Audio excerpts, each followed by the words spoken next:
ಈ ಪ್ರಕಟಣೆಯ ಪುಸ್ತಕವು ಅಂತ್ಯಕಾಲಕ್ಕೆ ಮಾರ್ಗದರ್ಶನ ನೀಡುವಂಥ ಒಂದು ಪುಸ್ತಕವಾಗಿದೆ. ವಚನವಾಗಿ ಓದಬೇಕಾಗಿದೆ. ಬಹಳಷ್ಟು ವಿಷಯಗಳು ಅಡಗಿರುವಂಥ ಒಂದು ಪುಸ್ತಕವಾಗಿದೆ. ಕಾರ್ಯಕ್ರಮವನ್ನು ವೀಕ್ಷಿಸಿ ದೇವರ ಆಶೀರ್ವಾದವನ್ನು ಪಡೆಯಿರಿ.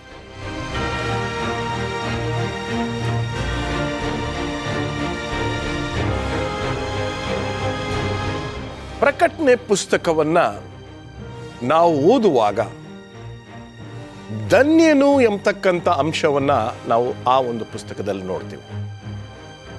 ಈ ಒಂದು ಚರ್ಚೆಗೆ ನಿಮ್ಮೆಲ್ಲರಿಗೂ ಸ್ವಾಗತ. ಅನುಭವಶಾಲಿಗಳು ಬೋಧಕರಾಗಿರ್ತಕ್ಕಂಥ ರಾಜದಾಸ್ ಮತ್ತು ಬೋಧಕರಾಗಿರ್ತಕ್ಕಂಥ ಪ್ರಸನ್ನಕುಮಾರ್ ಅವರು ನಮ್ಮ ಮಧ್ಯದಲ್ಲಿದ್ದಾರೆ. ಇವತ್ತಿನ ಚರ್ಚೆಗೆ 4ನೇ ಅಧ್ಯಾಯವನ್ನು ನಾವು ತೆಗೆದುಕೊಂಡಿದ್ದೇವೆ. ಮೊದಲನೇ ವಚನಗಳಲ್ಲಿ ಒಂದೊಂದಾಗಿ ನಾವು ವಿಚಾರಗಳನ್ನು ಚರ್ಚೆ ಮಾಡ್ಕೊಂಡು ಹೋಗೋಣ. ಬೋಧಕರಾಗಿರ್ತಕ್ಕಂಥ ರಾಜದಾಸ್ ಅವರು ನಮ್ಮನ್ನು ಸಹಾಯ ಮಾಡಬೇಕು ಅಂತ ಕೇಳ್ಕೊಳ್ತೀವಿ. ಪ್ರಕಟಣೆ 4ನೇ ಅಧ್ಯಾಯ ಮೊದಲನೇ ವಚನ. ಇವುಗಳಾದ ಮೇಲೆ ನಾನು ನೋಡಿದಾಗ ಪರಲೋಕದಲ್ಲಿ ತೆರೆದಿದ್ದ ಬಾಗಿಲು ಕಾಣಿಸಿತು, ಮತ್ತು ನನ್ನ ಸಂಗಡ ತುತ್ತೂರಿಯು ಮಾತಾಡುತ್ತದೋ ಎಂಬಂತೆ ನಾನು ಮೊದಲು ಕೇಳಿದ್ದ ವಾಣಿಯು ಕೇಳಿಸಿತು. ಇಲ್ಲಿಗೆ ಏರಿ ಬಾ, ಮುಂದೆ ಆಗಬೇಕಾದವುಗಳನ್ನು ನಿನಗೆ ತೋರಿಸುವೆನು ಎಂದು ಹೇಳಿತು. ಇಲ್ಲಿ ಈಗ ನಾವು 4ನೇ ಅಧ್ಯಾಯ ಪ್ರಶ್ನೆ ಅವರೇ ಮೊದಲನೇ ವಚನಕ್ಕೆ ಬಂದಿದ್ದೇವೆ. ಇವುಗಳಾದ ಮೇಲೆ, ಯಾವುಗಳಾದ ಮೇಲೆ? ಯೋಹಾನನಿಗೆ ಅನೇಕ ದರ್ಶನಗಳಾಗ್ತಾ ಇತ್ತು. ಮೊದಲ 3 ಅಧ್ಯಾಯದಲ್ಲಿ ಆತನು ಪರಲೋಕದ ಆ 7 ಸಭೆಗಳ ದರ್ಶನವನ್ನು ಕಂಡನು. 4ನೇ ಅಧ್ಯಾಯಕ್ಕೆ ನಾವು ಕಾಲಿಡುವಾಗ ಆ ದರ್ಶನಗಳು ಆದ ಮೇಲೆ, ಅಂದರೆ ಆ 7 ಸಭೆಯ ದರ್ಶನಗಳು ಮುಗಿದ ಮೇಲೆ 4ನೇ ಅಧ್ಯಾಯದಲ್ಲಿ ಹೊಸ ದರ್ಶನ. ಖಂಡಿತವಾಗ್ಲೂ ಒಂದು ಗ್ಯಾಪ್ ಇದ್ದಿರುತ್ತೆ. ಏನಂತೀರ ಪಾಸ್ಟರ್? ಒಂದು ಅವಧಿ, ಒಂದು ಬಿಡುವು ಇರ್ತದೆ ಒಂದು ದರ್ಶನಕ್ಕೂ ಮತ್ತೊಂದು ದರ್ಶನಕ್ಕೂ. ಅದಕ್ಕೇ ಅದಾದ ಮೇಲೆ ಅಂತ. ಇಲ್ಲ, ಯಾಕೆ ಹೇಳ್ತಾ ಇದ್ದೀನಿ ಅಂದರೆ, ಎಲೆನ್ ವೈಟ್ ಅವರು ದರ್ಶನಕ್ಕೆ ಒಳಗಾದಾಗ ಎಲೆನ್ ವೈಟ್ ಅವರು ಅವರ ಒಂದು ಬರವಣಿಗೆಯಲ್ಲಿ ನಾವು ನೋಡಬೇಕಾದ್ರೆ ಶಾರೀರಿಕವಾಗಿ ತುಂಬ ಬಲಹೀನರಾಗ್ಬಿಡ್ತಾ ಇದ್ರಂತೆ. ದೇವರ ದರ್ಶನ ಬಂದಾಗ ಮನುಷ್ಯನು ತುಂಬ I am just hoping or guessing, ಈ ಪ್ರಕಟಣೆಗಾರನು ಖಂಡಿತವಾಗ್ಲೂ ಆ ಒಂದು ಹಳೆಯ 7 ಸಭೆಗಳಿಗೆ ಕೊಟ್ಟಂಥ ಸಂದೇಶವು ಅಥವಾ ಈ ಒಂದು 4ನೇ ಅಧ್ಯಾಯಕ್ಕೂ ಒಂದು ಅವಧಿ ಇದ್ದಿರ್ತದೆ ಅಲ್ವೇ? ಅದು ನೀವು ಹೇಳಿದ್ರಲ್ಲ, ಹೆಲೆನ್ ವೈಟ್ ಅವ್ರದ್ದು ಅನುಭವಕ್ಕಿಂತ ದಾನಿಯೇಲನ ಅನುಭವವನ್ನು ಸಹ ನೋಡ್ಬೋದು. ದಾನಿಯೇಲನಿಗೆ ದರ್ಶನ ಆದಾಗ ಆತನು ಅಸ್ವಸ್ಥನಾದ ಅಂತ ಹೇಳತ್ತೆ. ವಂಡರ್ಫುಲ್, ಇದು ಖಚಿತವಾಗಿದೆ. Okay wonderful. 21 ದಿನ ಅವನು ಅನಾರೋಗ್ಯ ಮಾಡಲಿಲ್ಲ ಅಂತ ಹಂಗೆ ಬಿದ್ದು. ಇಲ್ಲಿ ನಾವು ಒಂದನ್ನು ಅರ್ಥ ಮಾಡ್ಕೊಳ್ಬೇಕು. ಒಂದು ದರ್ಶನಕ್ಕೂ ಇನ್ನೊಂದು ದರ್ಶನಕ್ಕೂ ಒಂದು ಪರಿಪೂರ್ಣತೆ ಇದೆ. ಅಂದ್ರೆ ಫುಲ್ಫಿಲ್ಮೆಂಟ್ ಎಂಬುದಾಗಿ. ಆ ಒಂದು ಮುಗಿದ ಮೇಲೆ ಇನ್ನೊಂದು ದರ್ಶನವನ್ನು ಸ್ವಾಮಿ ಕೊಡ್ತಾನೆ. ಯಾವುದನ್ನು ಸಹ ಸ್ವಾಮಿ ಅರ್ಧಕ್ಕೆ ನಿಲ್ಲಿಸೋದಿಲ್ಲ. ಒಂದೊಂದು ದರ್ಶನದ ಅವಧಿ. ಈಗ 4ನೇ ಅಧ್ಯಾಯದಲ್ಲಿ ಬಹಳ ವಿಶೇಷವಾಗಿ ತಿಳ್ಕೊಳ್ಬೇಕು, ಇದು ಹೊಸ ಅಧ್ಯಾಯ, ಹೊಸ ದರ್ಶನ, ಹೊಸ ದೃಶ್ಯಗಳು ಆತನ ಕಣ್ಣು ಮುಂದೆ ಬರ್ತವೆ. ಈಗ ಇವುಗಳಾದ ಮೇಲೆ ಅಂತ ಹೇಳಿದ್ರೆ, ಸೊ ಖಂಡಿತವಾಗ್ಲೂ ಪ್ರಕಟಣೆಯ ಪುಸ್ತಕ ಬಂದು ಒಂದು ಪ್ರವಾದನೆ ನಂತರ ಬರುವಂಥ ಒಂದು ಸರಣಿಯಲ್ಲಿ ಬರ್ತಕ್ಕಂಥ ಒಂದು ಪುಸ್ತಕ ಅಂತ ಹೇಳಿದ್ರೆ ತಪ್ಪಾಗೋದಿಲ್ಲ ಅಲ್ವೇ? ಖಂಡಿತವಾಗಿ. ಇನ್ನೊಂದು ಒಬ್ಬ ಲೇಖಕರು ಬಹಳ ಚೆನ್ನಾಗಿ ಹೇಳ್ತಾರೆ, ಈ ಪ್ರಕಟಣೆ ಪುಸ್ತಕ ಎಂಬತಕ್ಕಂಥದ್ದು it is God's picture book ಅಂತ. ಅಂದ್ರೆ ದೇವರ ಒಂದು ವರ್ಣಮಾಲೆಯ ಪುಸ್ತಕ. ಏಕೆಂದರೆ ಚಿಕ್ಕ ಮಕ್ಕಳಿಗೆ ಪಿಕ್ಚರಲ್ಲಿ ತೋರಿಸಿದ್ರೆ ಚೆನ್ನಾಗಿರ್ತದೆ. ನಮ್ಮ ಸ್ಟುಡಿಯೋನಲ್ಲೂ ಕೂಡ ನಾವು ಹಾಕೊಂಡಿದ್ದೀವಿ ಈ ಪ್ರಕಟಣೆ ಪುಸ್ತಕದ ಬಗ್ಗೆ ಒಳ್ಳೆ ಚಿತ್ರಗಳನ್ನು ಹಾಕೊಂಡಿದ್ದೀವಿ. ನೀವೇನು ಹೇಳೋದು? ಮೊದಲು 3ನೇ ಅಧ್ಯಾಯಗಳು ಇಹಲೋಕಕ್ಕೆ ಸಂಬಂಧಪಟ್ಟದ್ದು ಸಭೆಗಳು. ಈ 4ನೇ ಅಧ್ಯಾಯ ಪರಲೋಕಕ್ಕೆ ಸಂಬಂಧಪಟ್ಟದ್ದು. Wonderful point. Thank you so much. ಈಗ ಮುಂದೆ ಹೋಗೋಣ. ನಾನು ನೋಡಿದಾಗ ಪರಲೋಕದಲ್ಲಿ ತೆರೆದ ಬಾಗಿಲು ಕಾಣಿಸಿತು. ಈಗ ಸ್ಟೆಫಾನನಿರಬಹುದು, ಸ್ಟೆಫಾನನಿಗೊಂದು ಅವಕಾಶ ಸಿಕ್ತು. ಅದೇ ರೀತಿಯಾಗಿ ನಾವು ಪೌಲನನ್ನು ತೆಗೆದುಕೊಂಡಾಗ ಆತನಿಗೊಂದು ಅವಕಾಶ ಸಿಕ್ತು, ಅನೋಕನಿಗೆ ಒಂದು ಅವಕಾಶ ಸಿಕ್ತು, ಎಲಿಯನಿಗೆ ಒಂದು ಅವಕಾಶ ಸಿಕ್ತು. ಇಷ್ಟೆಲ್ಲ ಜನರಿಗೂ ಪರಲೋಕವನ್ನು ಇಣುಕು ನೋಡೋದು ಏನು ಅಂತ ಹೇಳಕ್ಕೆ ಬರೋದಿಲ್ಲ ನನಗೆ, ಯಾವ ಪದ ಪ್ರಯೋಗ ಮಾಡಬೇಕು ಅಂತ. ಆದರೆ ನೋಡುವಂಥ ಅವಕಾಶ ಸಿಕ್ತು. ಆದರೆ ಇಲ್ಲಿ ತೆರೆದ ಬಾಗಿಲು ಕಾಣಿಸಿತು. ಇಂಗ್ಲೀಷಲ್ಲಿ and after this I looked and behold a door was opened in heaven. So ಇದನ್ನು ಸ್ವಲ್ಪ ಆಳಕ್ಕೆ ನಾವು ಹೋಗೋಣ. ಇದು ಪರಲೋಕನ ಅಥವಾ ಗುಡಾರನ ಅಥವಾ ಸ್ಯಾಂಚುರಿನ ಹೇಳಿ. ಈಗ ಒಂದನ್ನು ಅರ್ಥ ಮಾಡ್ಕೊಳ್ಬೇಕು. ಪರಲೋಕ ಅಂದರೆ ನಾವು ನೋಡ್ತಕ್ಕಂಥ ಆಕಾಶ ಅಲ್ಲ, 3 ಹಂತ ಇದೆ ಪರಲೋಕ ಅಂದರೆ. ಈಗ ಗಗನಯಾತ್ರಿಗಳು ಈ ಫ್ಲೈಟ್ನಲ್ಲಿ ಹೋಗ್ತಾರಲ್ಲ, ವಿಮಾನಯಾನದಲ್ಲಿ, ಈ ರೀತಿಯಲ್ಲಿ ನಾವು ತೆಗೆದುಕೊಂಡು ಒಂದು ಕಡೆಯಿಂದ ಇನ್ನೊಂದು ಕಡೆ ಸ್ಥಳಕ್ಕೆ ಹೋಗ್ತದೆ ಅಂತಲ್ಲ. ಇಲ್ಲಿ ನೋಡ್ತಕ್ಕಂಥದ್ದು ಒಂದು ಪರಲೋಕ, ಅದರ ಒಳಭಾಗದಲ್ಲಿರ್ತಕ್ಕಂಥ ದೃಶ್ಯಗಳು ನಾವು ವಿವರವಾಗಿ ಕಂಡುಕೊಳ್ಬೇಕಾದ್ರೆ ಇಂಗ್ಲಿಷ್ನಲ್ಲಿ ಭಾಳ ಚೆನ್ನಾಗಿ ಹೇಳ್ತದೆ, door was open in heaven not in to heaven ಅಂತ. ಇನ್ ಹೆವೆನ್ ಅಂದರೆ ಭಾಷಾಂತರದ ಸ್ವಲ್ಪ ನಮಗೆ ಒಳಗೆ, ಇನ್ ಟು ಹೆವನ್ ಅಂದರೆ ಪರಲೋಕಕ್ಕೆ ಅಂದರೆ ಆ ಒಂದು ಒಳಗೆ ಹೋಗ್ಲಿಕ್ಕೆ ಮುಂಚೆ, ಪರಲೋಕದ ಒಳಗೆ ಹೋಗ್ಲಿಕ್ಕೆ ಮುಂಚೆ ಪರಲೋಕದಲ್ಲಿ ಬಾಗಿಲು ತೆರೆದಿತ್ತು. ಪರಲೋಕ ಅಲ್ಲ, ಇಲ್ಲ, ಊರು ಬಾಗಿಲು ಅಂತ ಹೇಳ್ತಾರಲ್ಲ, ನಮ್ಮ ಕಡೆ ಊರು ಬಾಗಿಲು ಅಂತಾರೆ. ಓಕೆ. ಈಗ ಪಾಸ್ಟರ್ ರಾಜದಾಸ್ ಅವರೇ, ಈ ಒಂದು ಪ್ರಕಟಣೆಗಾರನು ಇದನ್ನು ನೋಡಿದಾಗ ಈಗಾಗಲೇ ಹೇಳಿದ್ರು, ಗ್ರೀಕ್ ಭಾಷೆಯಲ್ಲಿ ಈ ಒಂದು ಸಾಲನ್ನು ನಾವು ತೆಗೆದುಕೊಂಡಾಗ ಓಪನ್ ಇನ್ ಹೆವನ್ ಅಂತ, ಪರಲೋಕದಲ್ಲಿ ಒಂದು ಬಾಗಿಲು ತೆರೆದಿತ್ತು ಅನ್ನೋದು. ನಿಮ್ಮ ಒಂದು ಅನಿಸಿಕೆ? ಪರಲೋಕದಲ್ಲಿ ಏನು ತೆರೆಯಲ್ಪಡ್ತು ಅಂತ ಹೇಳಿದ್ರೆ, ಪರ್ಣಶಾಲೆಯ ಬಾಗಿಲು ತೆರೆಯಲ್ಪಡ್ದು ಅಂತೇಳಿ.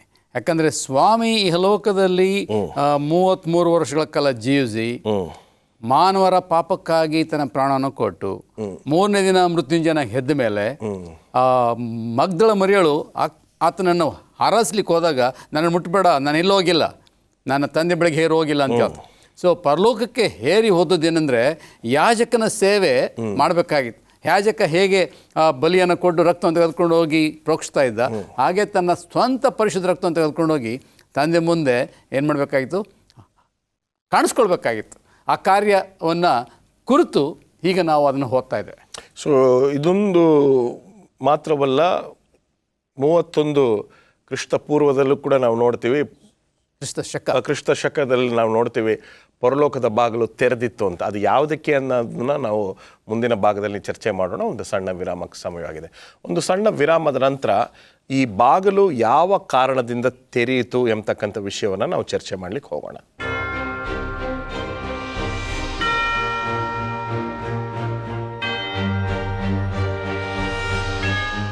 Welcome back. ತೆರೆದ ಬಾಗಿಲು. ಈಗ ವಿರಾಮಕ್ಕೆ ಹೋಗುವ ಮುನ್ನ ಪರ್ಣಶಾಲೆ ಅಂತ ಹೇಳಿದ್ರು. ಪರ್ಣಶಾಲೆಗೆ ನಾವು ಹೋಗುವ ಮುನ್ನ ಈಗಾಗಲೇ ನಾವು ಮೊದಲನೇ ಭಾಗದಲ್ಲಿ ಸ್ಟೆಫಾನನಿರಬಹುದು, ಪೌಲನಿರಬಹುದು, ಅನೋಕನಿರಬಹುದು, ಇವರೆಲ್ಲ ಒಂದು ದೃಶ್ಯ ಅವರಿಗೆ ಸಿಕ್ಕಿದೆ ಪರಲೋಕದ ಬಗ್ಗೆ. ಈಗ ಈ ಬಾಗಿಲು ಎಲ್ಲಿದೆ ಅಂತ ನೀವು ಕೂಡ ಹೇಳಿದ್ರೆ, ಇಲ್ಲಿ ಇದು ನಿಜವಾಗ್ಲೂ ಪರ್ಣಶಾಲೆ ಬಗ್ಗೆ ಮಾತಾಡ್ತಿದ್ಯಾ ಅಂತ ಒಂದು ಪ್ರಶ್ನೆಗೆ ಉತ್ತರ. ಮೊದಲನೇದಾಗಿ ತಿಳ್ಕೊಳ್ಬೇಕು, ಯೋಹಾನನ ಮನಸ್ಸಿನಲ್ಲಿರ್ತಕ್ಕಂಥ ಆ ಪರಲೋಕ ಮತ್ತು ಸ್ಟೆಫೇನನ್ನು ನೋಡಿದಂಥ ಪರಲೋಕ. ಅಪೊಸ್ತಲರ ಕೃತ್ಯಗಳು 7ನೇ ಅಧ್ಯಾಯ 56ನೇ ವಚನ ಗಮನಿಸೋಣ. ದೇವರ ವಾಕ್ಯ ಹೇಳುತ್ತೆ, ಈ ಮಾತುಗಳನ್ನು ಕೇಳಿ ಅವರು ರೌದ್ರ ಮನಸ್ಸುಳ್ಳವರಾಗಿ ಅವನ ಮೇಲೆ ಹಲ್ಲು ಕಡಿದರು. ಆದರೆ ಅವನು ಪವಿತ್ರಾತ್ಮ ಭರಿತನಾಗಿ ಆಕಾಶದ ಕಡೆಗೆ ದೃಷ್ಟಿಸಿ ನೋಡಿ ದೇವರ ಪ್ರಭಾವವನ್ನು, ದೇವರ ಬಲಗಡೆಯಲ್ಲಿ ನಿಂತಿದ್ದ ಯೇಸುವನ್ನು ಕಂಡು, ಅಗೋ ಆಕಾಶವು ತೆರೆದಿರುವುದನ್ನು, ಮನುಷ್ಯಕುಮಾರನು ದೇವರ ಬಲಗಡೆಯಲ್ಲಿ ನಿಂತಿರುವುದನ್ನು ನೋಡುತ್ತೇನೆ ಎಂದು ಹೇಳಿದನು. ಇದು ಸ್ಟೆಫೇನನು ಪರಲೋಕದ ಒಳಗೆ ಹೋಗಿ ದೇವರನ್ನು ಆತನು ದೃಶ್ಯಿಸುತ್ತಾನೆ. ಆದರೆ ಇಲ್ಲಿ ಯೋಹಾನನು ಹೇಳ್ತಕ್ಕಂಥದ್ದು, ಆತನು ನೋಡುವುದು ಪರಲೋಕದ ಪರ್ಣಶಾಲೆ. ಈಗ ಪರಲೋಕದ ಪರ್ಣಶಾಲೆಯಲ್ಲಿ ಈ ಲೋಕದಲ್ಲಿ ಮೋಶೆಗೆ ಹೇಳಿದ ಹಾಗೆ ಭಾಗಗಳಿದೆ, ಪರಿಶುದ್ಧ ಸ್ಥಳ ಮತ್ತು ಮಹಾಪರಿಶುದ್ಧ ಸ್ಥಳ. ಈ ದರ್ಶನದಲ್ಲಿ ಹೆಚ್ಚು ಕಡಿಮೆ ಯೋಹಾನನು ಪರಿಶುದ್ಧ ಸ್ಥಳಕ್ಕೆ ಆತನು ಕಾಲಿಡ್ತಾ ಇದ್ದಾನೆ. ಪರಿಶುದ್ಧ ಸ್ಥಳದಲ್ಲಿ ಆತನ ಸೇವೆ. ಯಾಕೆಂದರೆ ಕ್ರಿಸ್ತ ಶಕ 31ರಲ್ಲಿ ಯೇಸು ಸ್ವಾಮಿಯು ಪುನರುತ್ಥಾನವನ್ನುಗೊಂಡಾಗ ನೇರವಾಗಿ ಮಹಾಪರಿಶುದ್ಧ ಸ್ಥಳಕ್ಕೆ ಹೋಗಲಿಲ್ಲ. ಯಾಕೆಂದರೆ ಮಹಾಪರಿಶುದ್ಧ ಸ್ಥಳಕ್ಕೆ ಹೋಗದದ್ದು 1844ರಲ್ಲಿ. ಅದಕ್ಕಿಂತ ಹಿಂದೆ ಯೇಸು ಕ್ರಿಸ್ತನು ಸಹ ತನ್ನ ಒಂದು ಸೇವೆಯನ್ನು ಪರ್ಣಶಾಲೆಯ ಪರಿಶುದ್ಧ ಸ್ಥಳಕ್ಕೆ ಹೋಗಿ ಮಾಡಿದನು ಎಂಬುದಾಗಿ. ಸೊ ಈಗ ಮುಂದೆ ನಾವು ಹೋಗೋಕ್ಕಿಂತ ಮುಂಚಿತವಾಗಿ ಈ ಪರ್ಣಶಾಲೆ ಬಗ್ಗೆ ನಮಗೆ ದೇವರು ಮಾಹಿತಿಯನ್ನು ಕೊಟ್ಟಿದ್ದಾನೆ. ಅದರ ಬಗ್ಗೆ ಅಲ್ಪ ಸ್ವಲ್ಪ ನಾವು ತಿಳ್ಕೊಂಡಿದ್ದೀವಿ ಎಲ್ಲರೂ.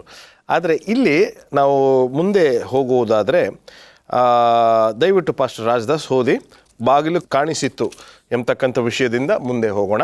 ಮತ್ತು ನನ್ನ ಸಂಗಡ ತುತ್ತೂರಿಯು ಮಾತಾಡುತ್ತದೋ ಎಂಬಂತೆ ನಾನು ಮೊದಲು ಕೇಳಿದ್ದ ವಾಣಿಯು ಕೇಳಿಸಿತು. ಈಗ ತುತ್ತೂರಿ ಧ್ವನಿ ಬಗ್ಗೆ ಸ್ವಲ್ಪ ನಾವು ಚರ್ಚೆ ಮಾಡೋಣ. ಈ ತುತ್ತೂರಿ ಧ್ವನಿ ಎಲ್ಲೋ ಒಂದು ಕಡೆ ಬರೀ ಈ ಮರಣ ಆದಾಗ ಸಂದೇಶಕರು ಉಪಯೋಗಿಸ್ತಕ್ಕಂಥ ಒಂದು ತುತ್ತೂರಿ ಧ್ವನಿ. ಆದರೆ ಇಲ್ಲಿ ಯೋಹಾನನಿಗೆ ತುತ್ತೂರಿ ಧ್ವನಿಯಂತೆ ಆ ಸ್ವರವು, ಆ ವಾಣಿಯು ಆತನಿಗೆ ತುತ್ತೂರಿ ಧ್ವನಿಯಂತೆ ಕೇಳಿಸ್ತು. ಅದ್ರ ಬಗ್ಗೆ ಸ್ವಲ್ಪ ನಾವು ಚರ್ಚೆ ಮಾಡೋಣ. ಈಗ ತುತ್ತೂರಿ ಅಂದರೆ ಒಂದು ಎಚ್ಚರಿಕೆ. ಈ ತುತ್ತೂರಿಯ ಶಬ್ದದಿಂದ ಪ್ರತಿಯೊಬ್ಬನು ಎಚ್ಚರಿಕೆಯಾಗಿ ಇರಬೇಕು. ಪ್ರಕಟಣೆ 1ನೇ ಅಧ್ಯಾಯ 10 ಮತ್ತು 11ನೇ ವಚನವನ್ನು ನೋಡೋಣ. ಅದರಲ್ಲೂ ಸಹ ಈ ಒಂದು ತುತ್ತೂರಿಯ ವಿಷಯವಾಗಿ ಪ್ರಸ್ತಾಪವಾಗಿದೆ. ಇಲ್ಲ, ಯಾಕೆ ಹೇಳ್ತೀನಿ ಅಂದರೆ ಈ ವಚನದಲ್ಲಿ ಆತ ಏನು ಹೇಳ್ತಾನೆ ಅಂದರೆ, ಮೊದಲು ಕೇಳಿದ ವಾಣಿಯು ಕೇಳಿಸಿತು. So is the voice the same voice pastor Rajadas? ನಾವು ಮೋಶೆಯ ಸಮಯಕ್ಕೆ ಬಂದಾಗ ಮೋಶೆ ಇದು ಸೀನಾಯಿ ಬೆಟ್ಟಕ್ಕೆ ಹೋದ. ಏನಕ್ಕೆ? ಆ ದಶಾಜ್ಞೆ ತರಲಿಕ್ಕೆ. ಅಲ್ಲಿ ಸ್ವಾಮಿ ಮಾತಾಡಿದಾಗ ಹೇಗೆ ಗುಡುಗಿನ ಶಬ್ದ, ತುತ್ತೂರಿ ಶಬ್ದ ಆಯ್ತಂತೆ. ಆದರೆ ಸ್ವಾಮಿ ಮಾತಾಡುವಾಗ ಶಬ್ದ ಹಾಗೆ ಕೇಳಿಸುತ್ತೆ. ಜನಗಳಿಗೆ ಅರ್ಥ ಆಗಲಿಲ್ಲ, ಅದರ ಶಬ್ದ ಹಾಗಿತ್ತು. ಅದು ಸಂದೇಶ ಮೋಸೆಗೆ ಮಾತ್ರ ಗೊತ್ತಾಗ್ತಾ ಇತ್ತು, ಜನಗಳಿಗೆ ಗ್ರಹಿಸ್ಲಿಕ್ಕೆ ಆಗಲಿಲ್ಲ. ಹಾಗೆಯೇ ಇಲ್ಲಿ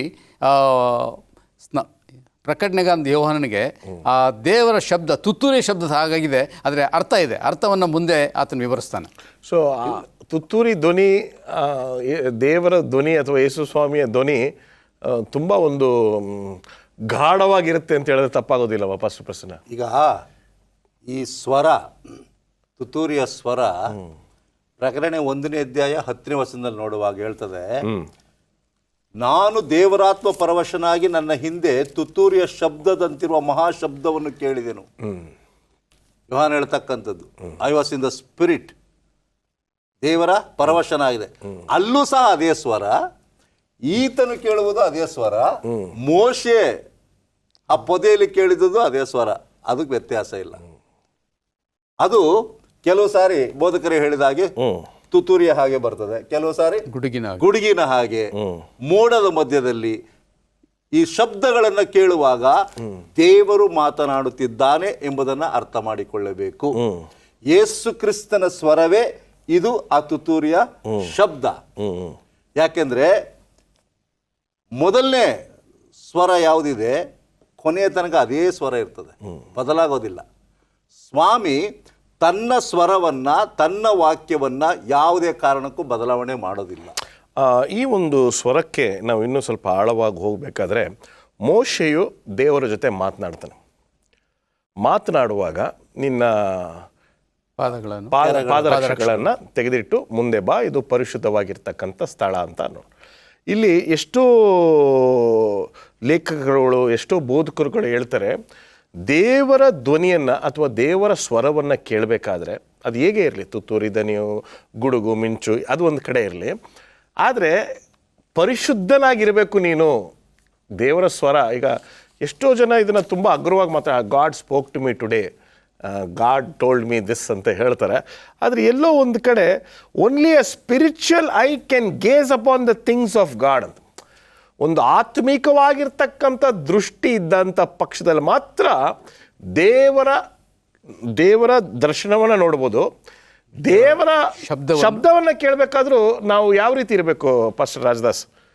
ದೇವರ ಸನ್ನಿಧಾನಕ್ಕೆ ಹೋಗ್ಬೇಕಾದ್ರೆ ನಾವು ಪರಿಶುದ್ಧರಾಗಿರ್ಬೇಕು. ದೇವರು ನಮ್ಮ ಕೂಡ ಮಾತಾಡಬೇಕಾದ್ರೆ ಅದಕ್ಕಿಂತಲೂ ನಾವು ಉನ್ನತವಾಗಿ ದೇವರ ಸಮೀಪಕ್ಕೆ ಬರಬೇಕಾದ್ರೆ ನಾವು ಆತ್ಮಿಕವಾಗಿ, ಶಾರೀರಿಕವಾಗಿ, ಒಳಗೆ ಹೊರಗೆ ಶುದ್ಧರಾಗಿರ್ಬೇಕು. ಇಲ್ಲ, ಯಾಕೆ ಹೇಳ್ತಿದ್ದೀನಿ ಅಂದರೆ, ಈಗ ಯಾಜಕರಿಗೆ ಒಳ ಅಂಗಿ ಕೂಡ ಯಾವ ರೀತಿ ಇರಬೇಕು, ಯಾವ ಬಟ್ಟೆ ಯಾವ ರೀತಿ ಧರಿಸಬೇಕು, ನೀನು ಯಾವ ರೀತಿ ಶುದ್ಧನಾಗಬೇಕು ಅನ್ನೋ ರೀತಿಯಲ್ಲಿ ಬರ್ಕೊಟ್ಟಿದ್ದಾರೆ. ನಿಮ್ಮ ಒಂದು ಅನಿಸಿಕೆ ಪಾಸ್ಟರ್ ಪ್ರಸನ್ನ? ಈಗ ಇಬ್ರಿಯರು ಬರೆದ ಪತ್ರಿಕೆ 11ನೇ ಅಧ್ಯಾಯದಲ್ಲಿ ನಂಬಿಕೆ ಇಲ್ಲದೆ ನಾವು ಹೋಗ್ಲಿಕ್ಕೆ ಆಗೋದಿಲ್ಲ. ಇನ್ನೂ ಒಂದು ವಚನದಲ್ಲಿ ಸ್ವಾಮಿ ಹೇಳ್ತಕ್ಕಂಥದ್ದು, ಪರಿಶುದ್ಧತೆ ಇಲ್ಲದೆ ನಾವು ದೇವರನ್ನ ಕಾಣಲಿಕ್ಕೆ ಸಾಧ್ಯತೆ ಇಲ್ಲ. ಯಾರೇ ಆಗಲಿ, ಸೊ ಈಗ ಮೋಶೆ ಇರಬಹುದು, ಸ್ಟೆಫಾನ್ ಇರ್ಬೋದು, ಪೌಲನ್ ಇರ್ಬೋದು, ಅನೋಕನ್ ಇರ್ಬೋದು, ಇವರೆಲ್ಲ ಸಮ್ ಫಸ್ಟ್ ಗ್ರೇಡ್ ಕ್ರಿಶ್ಚಿಯನ್ಸ್ ಅಂದರೆ ತಪ್ಪಾಗಲ್ಲ ಅಲ್ವಾ? No doubt about it. ಯಾಕಂದ್ರೆ ಅವರಿಂದ ನಾವು ಕಲಿತಕ್ಕಂಥದ್ದು. ಯಾಕಂದ್ರೆ ಇವರುಗಳ ಮೂಲಕವಾಗಿ ದೇವರು ಇವರಿಗೆ ದರ್ಶನ ಕೊಡ್ತಾನೆ ಅಂದರೆ ಅದು ಅರ್ಹರಾಗಿದ್ದಾರೆ. ದರ್ಶನವನ್ನು ಸ್ವಾಮಿ ಎಲ್ಲರೂ ಕೊಡಲ್ಲ. ಈಗ ನಾನು ನೀವು ದರ್ಶನ ಪಡೀಲಿಕ್ಕೆ ಎಷ್ಟು ಪ್ರಯತ್ನ ಪಡಬೇಕು ಎಂಬುದಾಗಿ ಯೋಚನೆ ಮಾಡಬೇಕು ನಾವು. ಈಗ ಈ ಉದಾಹರಣೆ ಮುಂದೆ ಓದ್ತೇವೆ ನಾವು, ಮೋಶೆ, ಆರೋನ, ಮರಿಯಮ್ಮ 3 ಜನನ ಕರೀತಾರೆ. ಆದರೆ ದೇವ್ರು ಯಾರ ಜೊತೆ ಮಾತಾಡ್ತಾರೆ? ಮೋಶೆ ಹತ್ರ ಮಾತ್ರ ಮಾತಾಡ್ತಾರೆ. ಅವರನ್ನು ಆ ಕಡೆ ಕುಂಡ್ರಿಸ್ತಾರೆ. ಓಕೆ, ಸೊ ಇದ್ರ ಬಗ್ಗೆ ನಾವು ಇನ್ನೂ ಚರ್ಚೆ ಮಾಡೋಣ. ಒಂದು ಸಣ್ಣ ವಿರಾಮ.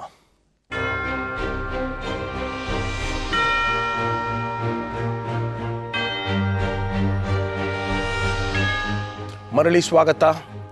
ಪ್ರಕಟಣೆ 4ನೇ ಅಧ್ಯಾಯ 1ನೇ ವಚನವನ್ನು ನಾವು ಚರ್ಚೆ ಮಾಡ್ತಾ ಇದ್ದೀವಿ, ಓದ್ತಾ ಇದ್ದೀವಿ, ಕಲಿತಾ ಇದ್ದೀವಿ. ದೇವರ ಸ್ವರವನ್ನು ಕೇಳಬೇಕಾದ್ರೆ ಪರಿಶುದ್ಧತೆ ಬೇಕು, ಅದು ಉತ್ತಮ ದರ್ಜೆಯ ಪರಿಶುದ್ಧತೆ ಬೇಕು ಎಂಬತಕ್ಕಂಥ ಅಂಶವನ್ನು ಎಸ್ಟಾಬ್ಲಿಷ್ ಮಾಡಿದ್ದೀವಿ. ಮುಂದೆ ಹೋಗೋಣ. ನಾನು ಮೊದಲು ಕೇಳಿದ್ದ ವಾಣಿಯು ಕೇಳಿಸಿತು, ಇಲ್ಲಿಗೆ ಏರಿ ಬಾ, ಮುಂದೆ ಆಗಬೇಕಾದವುಗಳನ್ನು ನಿನಗೆ ತೋರಿಸುವೆನು ಎಂದು ಹೇಳಿತು. ನಾವು ಮೊದಲನೇದಾಗಿ ಇಲ್ಲಿಗೆ ಏರಿ ಬಾ. ಈಗ ಪ್ರಕಟಣೆಗಾರನ ಎಲ್ಲಿದ್ದ, ಈ ಒಂದು ದರ್ಶನ ಬರುವಾಗ ಎಲ್ಲಿದ್ದ ಎಂಬತಕ್ಕಂಥ ಅಂಶವನ್ನು ಫಸ್ಟ್ ರಾಜದಾಸ್ ಹೇಳಿ. ನಮಗೆಲ್ಲ ತಿಳಿದ ಹಾಗೆ ಪ್ರಕಟಣೆಗಂತ ಯೋಹಾನ ಪಟ್ಮೋಸ್ ದ್ವೀಪದಲ್ಲಿದ್ದ. ಪಟ್ಮೋಸ್ ದ್ವೀಪ ಅಂತ ಹೇಳಿದ್ರೆ ಅದು ಕಲ್ಲು ಬೆಟ್ಟದ ಪ್ರದೇಶ, ಒಂದು ದ್ವೀಪ. ಅದು ಮೌಂಟೇನಿಯಸ್ ರೀಜನ್ ಅಂತ ಹೇಳ್ತಾರೆ. ಆತನು ಜಡದ ತೀರದಲ್ಲಿದ್ದ. ಹೇರಿಬಾ ಅಂತ ಹೇಳಿದ್ರೆ ಹೇಗೆ ಮೋಶೆಗೆ ಸ್ವಾಮಿ ಹೇರಿಬಾ ಅಂತ ಮೇಲೆ ಕರೆದ ಬೆಟ್ಟಕ್ಕೆ ಎತ್ತರಕ್ಕಾಗಿ ಸ್ವಾಮಿ ಅವನ ಮೇಲೆ ಕರೆದು ದರ್ಶನದಲ್ಲಿ ಮೇಲೆ ಕರೆದು ಆತನಿಗೆ ಸಂದೇಶವನ್ನು ಕೊಡಲಿಕ್ಕೆ ಹೇರಿಬಾ ಅಂತ ಹೇಳ್ದ. ಓಕೆ, ನಿಮ್ಮ ಅನಿಸಿಕೆ? ಯೋಹಾನನಿಗೆ ಹೇರಿಬಾ ಎಂಬುದಾಗಿ ಹೇಳುವಾಗ ಆತನು ದೇವರು ಕರೆದ ಕಡೆಗೆ ಹೋಗುವುದಕ್ಕೆ ಪರವಶನಾದನು. ವಂಡರ್ಫುಲ್. ಈಗ ನಾವು 1ನೇ ಅಧ್ಯಾಯ 10ನೇ ವಚನ, ನಾನು ದೇವರ ಪರವಶನಾದೆ. ದೇವರ ಆತ್ಮ ಇಲ್ಲದಿದ್ರೆ ಅವನು ಆತ್ಮವಶನಾಗಿ ಹೋಗ್ಲಿಕ್ಕೆ ಸಾಧ್ಯವಾಗಲ್ಲ. ಶಾರೀರಿಕವಾಗಿ ಅವನ ಮೇಲೆ ಹೋಗದೆ ಇರ್ಬೋದು. ಎಜ್ಕೇಲನಿಗೆ ಒಂದು ಅವಕಾಶ ಸಿಕ್ತು, ಹೇಗೆ? ಪರಲೋಕವನ್ನ ನೋಡ್ಲಿಕ್ಕೆ. ಅನೇಕರಿಗೆ, ಸ್ಟೆಫೇನನಿಗೆ ಒಂದು ಅವಕಾಶ ಸಿಕ್ತು, ಪೌಲನಿಗೆ ಒಂದು ಅವಕಾಶ ಸಿಕ್ತು. ಇಂಥ ಅನೇಕರಿಗೆ ಒಂದು ಅವಕಾಶಗಳು ಹೇಗೆ ಸಿಗ್ತದೆ ಅಂದರೆ ದೇವರು ಕರೀತಾನೆ. ನಿಮ್ಮ ಒಂದು ಶಾರೀರಿಕ ಪರಿಸ್ಥಿತಿಯಿಂದ ಬಿಟ್ಟು ಈಗ ಒಂದು ದರ್ಶನ ಎಂಬುದಾಗಿ ಹೇಳುವಾಗ ಇದನ್ನ ಸುಮಾರು ಗಂಟೆಗಳ ಕಾಲ ಆ ದರ್ಶನ ನಡೀತಾ ಇರ್ತದೆ. ಶ್ರೀಮತಿ ವೈಟಮ್ನವರು ಸಹ ಒಂದು ದರ್ಶನದಲ್ಲಿ ಹೇಳ್ತಾರೆ 17 ಗಂಟೆ ಆ ದರ್ಶನ ಇತ್ತಂತೆ. 17 ಗಂಟೆ ಆದಮೇಲೆ ಅವರು ಬಿದ್ದೋಗ್ಬಿಟ್ರು. ಯಾಕಂದರೆ ಮಿತ್ರಣ ಆಯಿತು, ಅಂದರೆ ಆ ದರ್ಶನದ ಅವಧಿ ಮುಗೀತು. ಅದೇ ರೀತಿಯಲ್ಲಿ ಏರಿ ಬಾ ಎಂಬುದಾಗಿ ಎಲ್ಲರನ್ನೂ ಕರೆಯೋದಿಲ್ಲ, ಅದಕ್ಕೆ ಅರ್ಹರಾಗಿರಬೇಕು.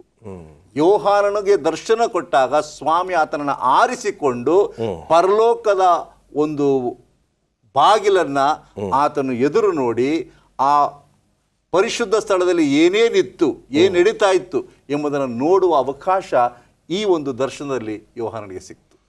ಓಕೆ, ಮುಂದೆ ಒಂದು ಅಂಶ ಏನಂದರೆ ಫಸ್ಟ್ ಡೇನೇಶ್ ಏರಿಬಾ ಅಂದರೆ ಇದು ಪರಲೋಕದ ದರ್ಶನ. ಪರಲೋಕದ ದರ್ಶನವನ್ನು ಕಾಣಬೇಕಾದ್ರೆ ಪರಲೋಕದ ಕಡೆಗೆ ಹೇರಿ ಹೋಗ್ಬೇಕು. ಅದಕ್ಕೇ ಸ್ವಾಮಿ ಹೇರಿಬಾ, ಮೇಲೆ ಏನಾಗುತ್ತೆ ಅಂತ ತೋರಿಸ್ತೀನಿ ಎಂಬ ಉದ್ದೇಶದಿಂದ ಸ್ವಾಮಿ ಆತನನ್ನು ಹೇರಿಬಾ ಅಂತ ಕರೀತಾನೆ. ಈ ಲೋಕದ ಸ್ಥಿತಿಯನ್ನು ಬಿಟ್ಬಿಡು, ನಾವು we are going to the next level of heaven, you come up ಅನ್ನೋ ರೀತಿಯಲ್ಲಿ ನಾವು ನೋಡ್ತೀವಿ. ಓಕೆ, ವೈಟಮನ್ ಒಂದು ಪದ ಹೇಳ್ತಾರೆ, we shall have spiritual eyesight to discern the inner courts of the celestial temple ಅಂತ. ಅಂದರೆ ನಮಗೆ ಆತ್ಮಿಕ ಕಣ್ಣುಗಳಿದ್ದರೆ ಮಾತ್ರ ಪರಲೋಕದೊಳಗೆ ಏನೇನು ನಡೀತದೆ ಎಂಬುದನ್ನು ನೋಡಲಿಕ್ಕೆ ಸಾಧ್ಯ. ಶಾರೀರಿಕ ಸ್ವಾಭಾವಿಕವಾಗಿ ನಾವು ನೋಡಲಿಕ್ಕೆ ಸಾಧ್ಯವೇ ಆಗೋದಿಲ್ಲ. ಇಲ್ಲಿ ನಾವು ಮುಂದೆ ಹೋಗೋಣ.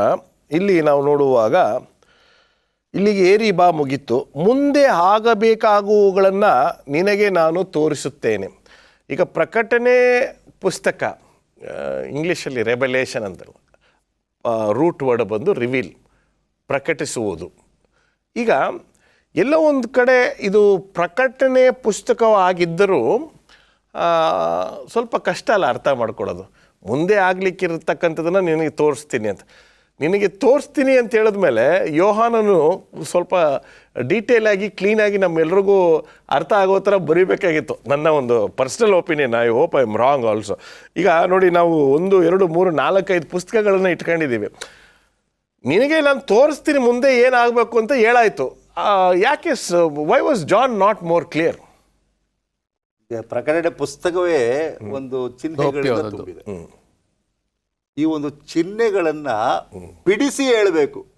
ಈಗ ರೆವಲ್ಯೂಷನ್ ಅಂದ್ರೆ ಕನ್ನಡದಲ್ಲಿ ಇನ್ನೂ ಸ್ಪಷ್ಟವಾದ ಅರ್ಥ ಏನಪ್ಪಾ ಅಂದ್ರೆ ಅನಾವರಣ, ಅನ್ವೇಲ್. ಅಂದ್ರೆ ಅದನ್ನ ತೆಗೆದಾಗ ಮಾತ್ರ ಒಳಗೆ ಏನಿದೆ ಅಂತ ಗೊತ್ತು. ಈ ಪುಸ್ತಕವನ್ನ ನೀವು ಹುಡುಕುವಾಗ ಅದರಲ್ಲಿ ಗೂಢಾರ್ಥಗಳನ್ನ ಕಂಡುಕೊಳ್ತೀರಾ. ಯಾಕೆಂದ್ರೆ ಈ ಪುಸ್ತಕವನ್ನ ಏನಂತ ಕರೀತಾರೆ ಅಂದ್ರೆ ಗಾಡ್ಸ್ ಪಿಕ್ಚರ್ ಬುಕ್, ಅಂದ್ರೆ ದೇವರ ವರ್ಣಮಾಲೆಯ ಪುಸ್ತಕ. ಈ ಒಂದು ಅರ್ಥ ಇಲ್ಲದೆ ಇದ್ರೆ ಈ ಪುಸ್ತಕವನ್ನು ಅರ್ಥ ಮಾಡಿಕೊಳ್ಳಲು ಸಾಧ್ಯವಿಲ್ಲ. ಒಂದು ವೇಳೆ ನೇರವಾಗಿ ನಮಗೆ ಕೊಟ್ಟಿದ್ರೆ ಅನೇಕ ವಿಷಯಗಳನ್ನು ನಾವು ಅರ್ಥ ಮಾಡಿಕೊಳ್ಳಲಿಕ್ಕೆ ಸಾಧ್ಯವಾಗ್ತಾ ಇರಲಿಲ್ಲ.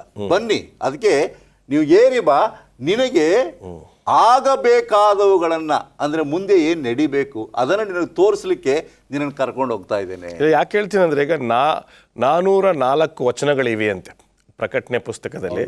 ಅದರಲ್ಲಿ 265 ವಚನಗಳನ್ನು ಹಳೆಯ ಒಡಂಬಡಿಕೆಯಿಂದ ತೆಗೆದುಕೊಂಡಿದ್ದಾರೆ. ಸೊ ಒಟ್ಟು ಮೊತ್ತ 550 ರೆಫರೆನ್ಸ್ಗಳು ಓಲ್ಡ್ ಟೆಸ್ಟಿಮೆಂಟಿಂದ ಬಂದಿದೆ. ಸೊ ಮುಂದೆ ಆಗಬೇಕಾಗಿರ್ತಕ್ಕಂಥದ್ದನ್ನು ನಿನಗೆ ತೋರಿಸ್ತೀನಿ ಅಂತ ಹೇಳಿದಾಗ ಖಂಡಿತವಾಗ್ಲೂ ಈಗ ದರ್ಶನದ ಬಗ್ಗೆ ಮಾತಾಡ್ತಾ ಇದ್ದೀವಿ. ಸೊ ಇಟ್ ವುಡ್ ಬಿ, ನನ್ನ ಒಂದು ನೀವು ಹೇಳ್ತಾ ಇರ್ತಕ್ಕಂಥದ್ದನ್ನು ಅರ್ಥ ಮಾಡ್ಕೊಳ್ಳೋಕ್ಕೆ ಪ್ರಯತ್ನ ಪಡ್ತಾ ಇದ್ದೀನಿ. ಒಂದು ದೊಡ್ಡ ಚಿತ್ರದ ರೀತಿ ದೇವರು ಅವರಿಗೆ ತೋರಿಸಿರ್ಬೋದು, ಏನಂತೀರ? ಸ್ವಾಮಿ ಪ್ರಕಟಣೆಗಾರಂಥ ಯೋಹಾನನಿಗೆ ಮುಂದೆ ಹಾಕ್ಬೇಕಂತ ಭವಿಷ್ಯತ್ತು, ಆ ವರ್ತಮಾನ ಕಾಲದಲ್ಲಿ ಮುಂದೆ ಹಾಕ್ತಕ್ಕಂಥದ್ದನ್ನು ತಿಳಿಸ್ತೀನಿ. Is revealing the future. ಆ ಮುಂದಿನ ಭವಿಷ್ಯಗಳನ್ನು ತಿಳಿಸ್ಕೊಡೋದಕ್ಕೋಸ್ಕರನೇ ಆತನಿಗೆ ದರ್ಶನವನ್ನು ಕೊಟ್ಟು ತಿಳಿಸ್ಕೊಡ್ತಾ ಇದ್ದಾರೆ. ಓಕೆ, ಇದರಲ್ಲಿ ಒಂದನ್ನು ಅರ್ಥ ಮಾಡ್ಕೊಳ್ಬೇಕು. ಪ್ರಕಟಣೆ 1ನೇ ಅಧ್ಯಾಯ 1ನೇ ವಚನದಲ್ಲಿಯೇ ಬಹಳ ಸ್ಪಷ್ಟವಾಗಿ ಹೇಳ್ತಾನೆ, ಇದು ಯೇಸು ಕ್ರಿಸ್ತನ ಪ್ರಕಟಣೆ. ಆತನು ಬೇಗನೆ ಸಂಭವಿಸಬೇಕಾಗಿರುವ ಸಂಗತಿಗಳನ್ನು ತನ್ನ ದಾಸರಿಗೆ ತೋರಿಸುವುದಕ್ಕಾಗಿ ದೇವರಿಂದ ಈ ಪ್ರಕಟಣೆ ಹೊಂದಿದನು. ಇದಲ್ಲದೆ ಆತನು ತನ್ನ ದೂತನನ್ನು ಕಳುಹಿಸಿ ಅವನ ಮೂಲಕ ಆ ಸಂಗತಿಗಳನ್ನು ತನ್ನ ದಾಸನಾದ ಯೋಹಾನನಿಗೆ ಮುಂತಿಳಿಸಿದನು. ಈಗ ಒಂದೊಂದು ಅಧ್ಯಾಯದಲ್ಲೂ ಸಹ ಒಂದೊಂದು ಹೊಂದಾಣಿಕೆ ಇದೆ, ಕನೆಕ್ಷನ್ಸ್ ಇದೆ. ಯಾವುದನ್ನು ಇದು ಬೇರೆ ಅದು ಬೇರೆ ಅನ್ನೋಕ್ಕಾಗೋದಿಲ್ಲ. ಇಲ್ಲಿ ದರ್ಶನ ಕೊಡಬೇಕಾದ್ರೆ ಯೋಹಾನನಿಗೆ ಮೊದಲೇ ಹೇಳಿದನು, ಇಲ್ಲಿರ್ತಕ್ಕಂಥ ಎಲ್ಲ ವಿಷಯಗಳು ಸಹ ಮುಂದೆ ಆಗ್ತಕ್ಕಂಥವುಗಳು. ಅದನ್ನೇ ತಾನು ಹೇಳ್ತಕ್ಕಂಥದ್ದು. ದಾನಿಯೇಲ್ ಪುಸ್ತಕವನ್ನು ನೀನು ಮುಚ್ಚು, ಪ್ರಕಟಣೆ ಪುಸ್ತಕವನ್ನು ಏನು ಮಾಡಿ ನೀನು ಬಿಚ್ಚು, ತೆರೆದುಬಿಟ್ಟು ಅಲ್ಲಿ ಸತ್ಯಾಂಶಗಳನ್ನ ಗೂಢಾರ್ಥಗಳನ್ನ ತಿಳ್ಕೊಳ್ತೀವಿ ಎಂಬುದಾಗಿ. ಅಲ್ಲಿ ಏನು ಮುಚ್ಚಲ್ಪಡಿತ್ತು ಇಲ್ಲಿ ತೆರೆಯಲ್ಪಡುತ್ತೆ. ಯಾಕಂದ್ರೆ ಇದು ಅಂತ್ಯಕಾಲ, ಅವು ಇನ್ನೂ ಅಂತ್ಯಕಾಲ ಬಂದಿರಲಿಲ್ಲ ದಾನಿಯೇಲನ ಸಮಯದಲ್ಲಿ. That's a good answer. ಆ ಪ್ರಯುಕ್ತವಾಗಿ ಸ್ವಾಮಿ ಈಗ ಸಮಯ ಬಂದಿದೆ, ಇದು ತೆರೆಯುವಂಥ ಸಮಯ, ಮುಚ್ಚುವಂಥ ಸಮಯ. ಈಗ ಅನೇಕ ಕ್ರೈಸ್ತರು ಇನ್ನೂ ದಾನಿಯೇಲನ ಮುಚ್ಚಿದ ಹಾಗೆ ಇದನ್ನು ಮುಚ್ಚಲಿಕ್ಕೆ ಪ್ರಯತ್ನ ಮಾಡಿ ಸೈತಾನ ಅವರನ್ನು ಮರಳು ಮಾಡ್ತಿದ್ದಾನೆ. ಸೊ ನಾವು ಮರಳಾಗಬಾರ್ದು ಅಂದರೆ ಇದನ್ನ ಪ್ರಾರ್ಥನಾಪೂರ್ವಕವಾಗಿ ಮಾತ್ರ ಅರ್ಥೈಸಲಿಕ್ಕೆ ಶಕ್ತನಾಗ.